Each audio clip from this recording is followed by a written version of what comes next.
Bom dia a todos. Em primeiro lugar, gostaria de pedir desculpa ao pessoal de eu ter atrasado um pouco. Segui o horário aqui, mas infelizmente cheguei aí, teve um probleminha de atraso da condução e eu mancando um pouco, o meu tornozelo de véia já está doendo. A minha bengala veio, porque eu apoiada nela, mas não andou tão rápido, a minha bengala está lá.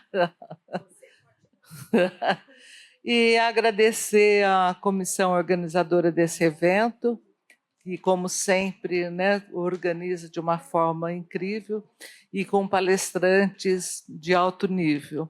E parabenizar o Michel Silva Reis pela excelente exposição, trabalho muito bom, muito interessante.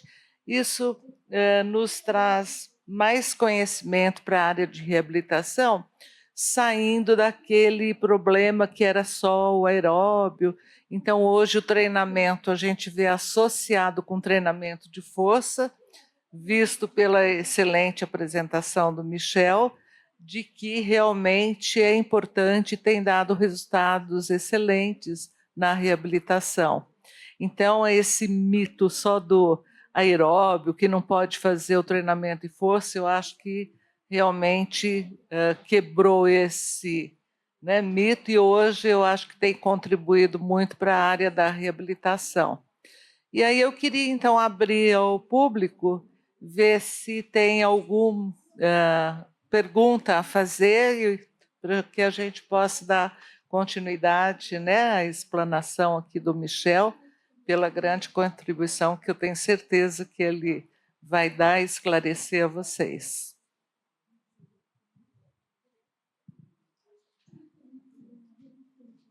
Tem que passar o microfone lá.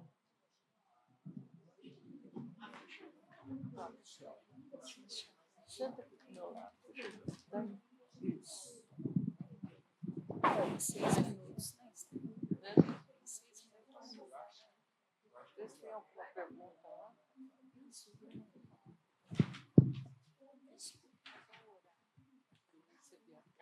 Bom dia a todos. Primeiro, Michel, parabéns.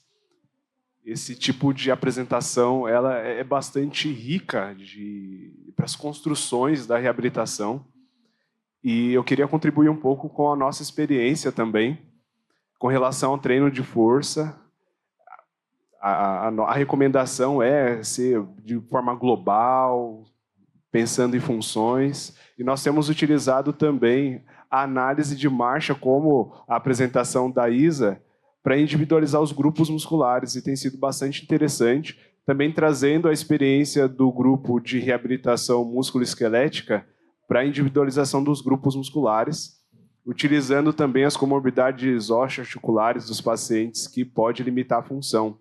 Então, dentro de alguns materiais de avaliação de marcha, é possível girar os laudos também para que você faça a determinação do treino de força mais específico. E tem sido bastante interessante pelas limitações de dores, para atingir intensidade de treino aeróbio, por exemplo. Então, pensar nas limitações de marcha parece ser bastante interessante também para o treinamento de força.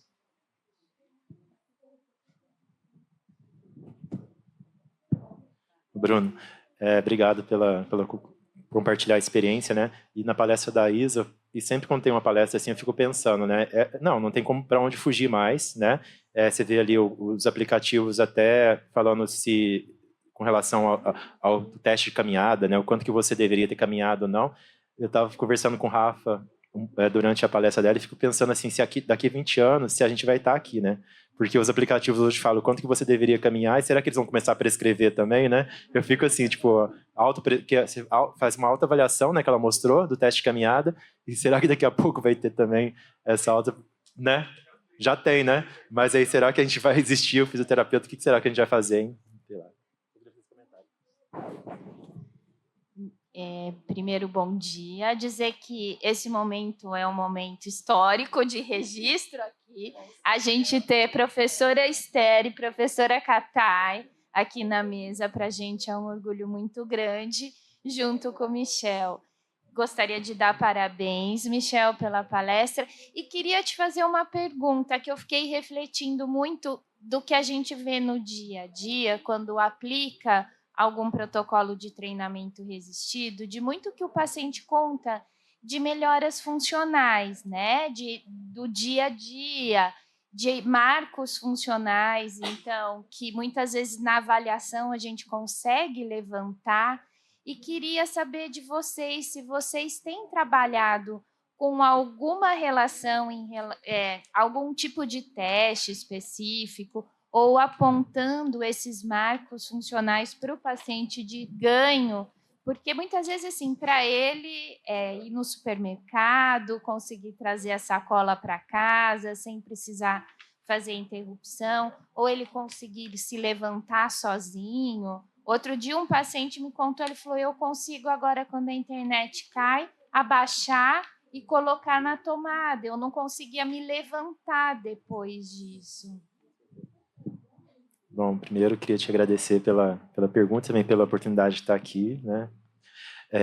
Bom, eu acho que isso é fundamental, né?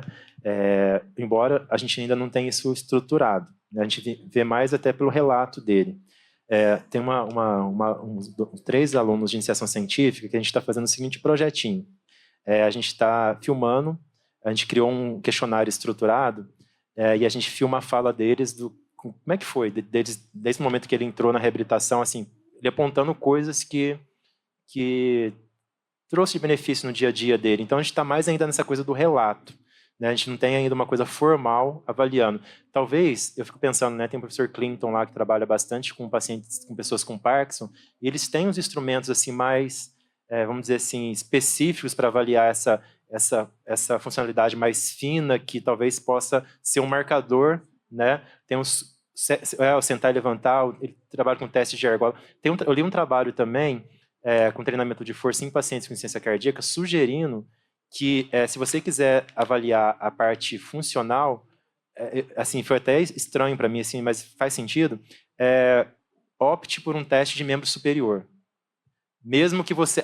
Aí depois acabou fazendo sentido para mim, porque pensando no hand grip também, né? Que o hand grip é um marcador de força, né? Então, assim, mesmo que você esteja treinando membro inferior, enfim, é mais adequado optar por um teste de membro superior. Então, isso fica martelando, mas a gente não tem isso de forma organizada, acho que a gente tem que olhar para isso, dialoga com a CIF, que a gente comentou agora há pouco, né? De repente, de marcar essa funcionalidade, melhor participação, mas é perfeito, é isso. E no final das contas, é isso que vai fazer a diferença na vida dele, né?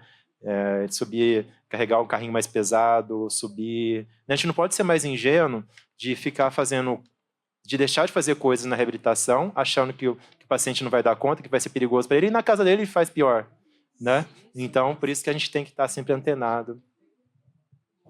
Michel, me permita uma observação?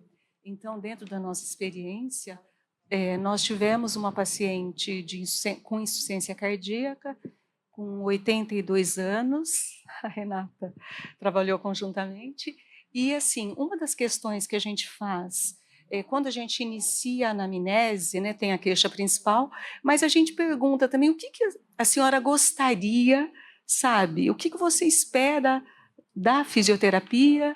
Então, e essa paciente, ela falou, eu gostaria de caminhar da minha casa até a igreja. Então, às vezes você fala, mas, meu Deus, e quantos quarteirões? São 4 quarteirões da minha casa até a igreja. E aí, veja, a pessoa estar limitada a ponto de não conseguir 400 metros.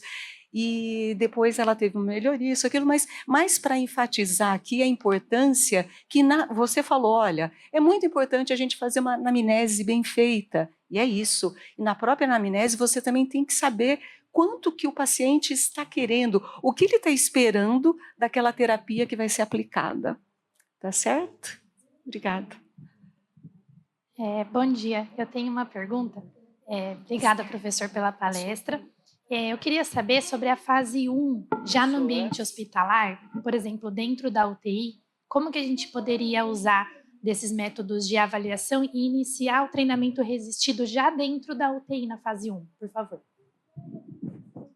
Muito obrigado, excelente pergunta, né? Acabou que a gente não abordou, mas assim, primeira coisa, tem que estar nesse contexto também. E a gente tem ferramentas, né? Mas só um detalhe, lembrando que no TI, né, nesse período que o paciente está ali no pós-operatório de cirurgia cardíaca, lembrando que é tão rápido, né, tão pouco tempo, cada vez mais, então não vai ser um treinamento, né? A gente vai trabalhar mais ali um aspecto mais funcional, voltado mais para o funcional. Mas a gente tem ferramentas para trabalhar assim. Então, halteres, caneleiras, faixas elásticas, o próprio corpo, levantar e sentar, né? Enfim, eu acho que tem que estar em mente, tem que estar no nosso radar e a gente tem que inserir sim. E existem vários trabalhos, né? Eu, se eu não me engano, acho que tem até um trabalho da professora Renata Mendes, lá da UFSCar, que ela tem um protocolo lá que ela propõe também a utilização dessas ferramentas mais permite mais portabilidade também nesse contexto. Então tem que fazer. A gente está pensando no funcional dele, preparar ele para a fase 2, né? Então tem que estar lá.